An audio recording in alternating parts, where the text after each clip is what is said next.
And so let me give you a few things, just a couple of things to consider when it comes to dealing with being in stress or stressful situations and the demands of life. Let me just give you a few things to think about.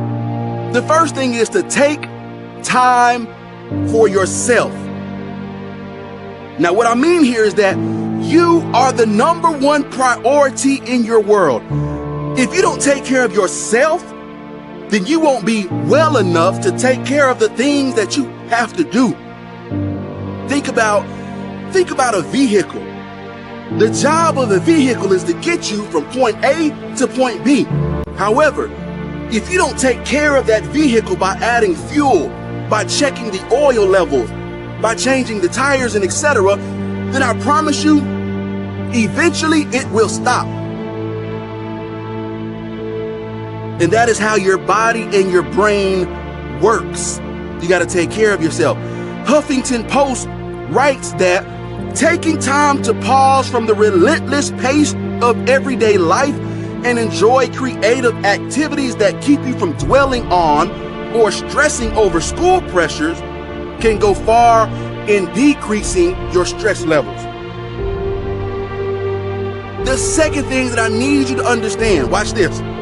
Learn to change your thinking. A philosopher once said that you cannot get stressed out unless you believe your thoughts. He says all stress is precipitated by stressful thinking. In other words, he's saying if you constantly think about being stressed, then naturally you're going to become stressed. The moment you begin to stress about not finishing a project or an assignment on time, then your mind will begin to visualize what could or will happen, which can what? Create unnecessary stress. So how do you handle this? Well, by thinking of specific examples that can counter those stressful thoughts. Think of ways that you can create the time needed to finish that project instead of thinking that you'll never have enough time. Because if you change your thinking, watch this, your ways will follow. The mind is one of the most powerful things known to man. That's why you heard the phrase mind over matter.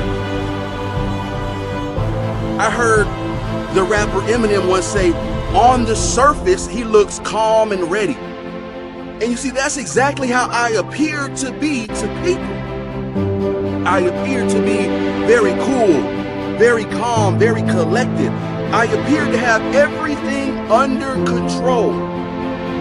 People used to tell me all the time, wow, you're able to handle things so effortlessly. Or they would say things like, how do you do it, Torian? And I would simply smile and say quietly to myself, if they only knew. So it was obvious to those people that I appeared to handle all of the stress and the demands of life that life presented me with. But little did they know that I was plunging under the pressure, that I was sinking in the sea of stress, that I was dehydrated from being in the desert of demands. There were nights when I didn't sleep a wink, not because I chose to stay up and study, but because there were so many things on my mind that I could not find myself sleep.